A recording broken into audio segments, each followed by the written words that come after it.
ایک مسئلہ ہے کہ اگر مثلاً عیدگاہ ہے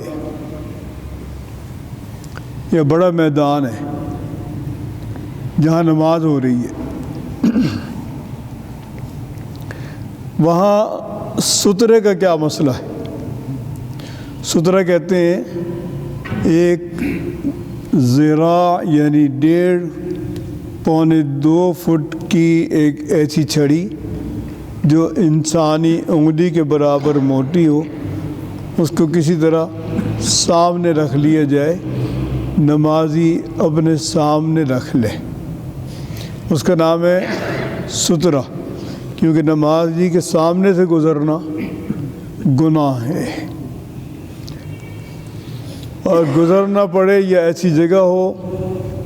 جہاں گزرے بغیر گزر نہیں، تو بہتر ہے کہ وہاں اس طرح کا نظام ہو جیسے ہماری مسجد میں بھی سترے رکھے ہوئے ہیں۔ تو لیکن جہاں جماعت ہو رہی ہے ایک بہت بڑی، وہاں یہ مسئلہ نہیں ہے، وہاں اس میں رعایت آ جائے گی، کیونکہ حضرت عبداللہ بن عباس فرماتے ہیں کہ میں سواری پر آیا، اور اس زمانے میں جو عام سواریاں تھیں جیسے موجودہ دور میں موٹر سائیکل ہے، اس دور میں اس کے لیے گدھے استعمال ہوتے تھے، تو میں گدھے پر تھا، میں آیا، نماز ہو رہی تھی تو میں لمبی صف تھی، تو میں گدھے پر ہی ایسے آیا کہ بہت ساری صف کا حصہ میں نے پار کیا،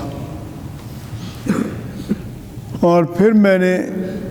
گدھے کو چرنے کے لیے چھوڑ دیا، اور میں خود صف میں شامل ہو گیا، اور مجھے کسی نے اس پر اعتراض نہیں کیا، روکا نہیں، یا بعد میں نکیر نہیں کی کہ تم نے یہ کیا کیا۔ اور ویسے بھی حدیث پاک میں ہے کہ اگر کوئی کھلی جگہ ہے اور امام نماز پڑھا رہا ہے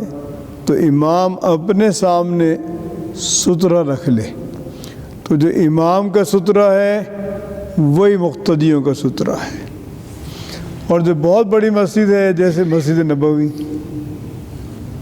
وہاں جماعت ہو رہی ہے، شامل ہونے کے لیے بعض اوقات صفوں کے اندر سے گزرنا پڑے گا،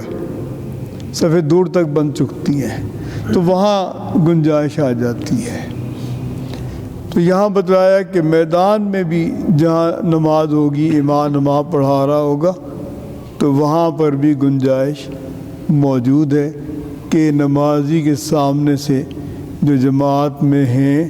ان کے سامنے سے گزرا جا سکتا ہے۔